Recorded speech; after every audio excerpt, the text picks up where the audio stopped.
ಪ್ರತಿ ವರ್ಷ ನಾಡಹಬ್ಬ ದಸರಾವನ್ನ ಅದ್ದೂರಿಯಿಂದ ಆಚರಣೆ ಮಾಡಲಾಗುತ್ತೆ. ಈ ವರ್ಷವೂ ಕೂಡ ಅದ್ದೂರಿಯಿಂದ ಆಚರಿಸಲು ಸರ್ಕಾರ ಸಜ್ಜಾಗ್ತಾ ಇದ್ದು, ಈ ವರ್ಷದ ದಸರಾಕ್ಕೆ ದಿನಾಂಕವನ್ನ ನಿಗದಿಪಡಿಸಲಾಗಿದೆ. ಹೌದು, ಈ ವರ್ಷದ ದಸರಾ ತುಂಬಾ ವಿಶೇಷವಾಗಿದ್ದು 10 ದಿನಗಳ ಬದಲು 11 ದಿನ ನಡೀತಾ ಇದೆ. ಸದ್ಯ ಈ ವರ್ಷ ದಸರಾ ಸೆಪ್ಟೆಂಬರ್ 22ರಿಂದ ಆರಂಭವಾಗಿ ಅಕ್ಟೋಬರ್ 2ರ ವಿಜಯದಶಮಿ ದಿನ ಜಂಬೂ ಸವಾರಿಯೊಂದಿಗೆ ಮುಕ್ತಾಯವಾಗಲಿದೆಯಂತೆ.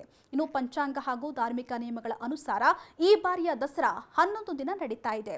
ಅದರಲ್ಲಿ ದಸರಾದ ಮೊದಲ ಭಾಗವಾಗಿ ನಡೆಯಲಿರತಕ್ಕಂತಹ ಗಜಪಯಣ ಆಗಸ್ಟ್ 4ಕ್ಕೆ ನಡೆಯಲಿದ್ದು, ಹುಣಸೂರು ತಾಲೂಕಿನ ವೀರನಹೊಸಹಳ್ಳಿಯಲ್ಲಿ ಮಧ್ಯಾಹ್ನ 12:30ರಿಂದ 12:59 ಶುಭ ಲಗ್ನದಲ್ಲಿ ಗಜಪಯಣ ನಡೆಯಲಿದೆಯಂತೆ. ಹಾಗೆ ಸೆಪ್ಟೆಂಬರ್ 22ಕ್ಕೆ ಚಾಮುಂಡಿ ಬೆಟ್ಟದಲ್ಲಿ ಬೆಳಗ್ಗೆ 10:10 ಶುಭ ವೃಶ್ಚಿಕ ಲಗ್ನದಲ್ಲಿ ನಾಡಹಬ್ಬ ಉದ್ಘಾಟನೆಯನ್ನು ಮಾಡಲಾಗುತ್ತಂತೆ.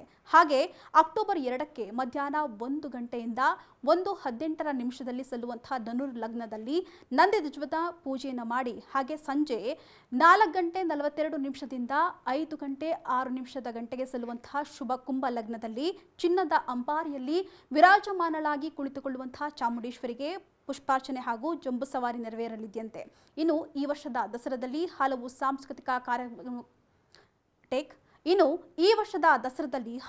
ಸಾಂಸ್ಕೃತಿಕ ಕಾರ್ಯಕ್ರಮಗಳು ನೆರವೇರ್ತಾ ಇದ್ದು, ಅದರಲ್ಲಿ ಕರಾವಳಿಯ ಪ್ರಸಿದ್ಧ ಜನಪದ ಕ್ರೀಡೆಯಾದಂತಹ ಕಂಬಳವನ್ನ ಕೂಡ ಇನ್ನು ಮುಂದೆ ಮೈಸೂರು ದಸರಾದಲ್ಲಿ ಆಯೋಜಿಸಲಾಗ್ತಾ ಇದೆ. ಹೌದು, ಕಂಬಳ ಪ್ರದರ್ಶನ ಮಾಡುವಂತಹ ಮೂಲಕ ಕರಾವಳಿಯ ಸಂಸ್ಕೃತಿಯನ್ನ ಪರಿಚಯಿಸಲು ಈ ನಿರ್ಧಾರವನ್ನ ತೆಗೆದುಕೊಳ್ಳಲಾಗಿದೆಯಂತೆ.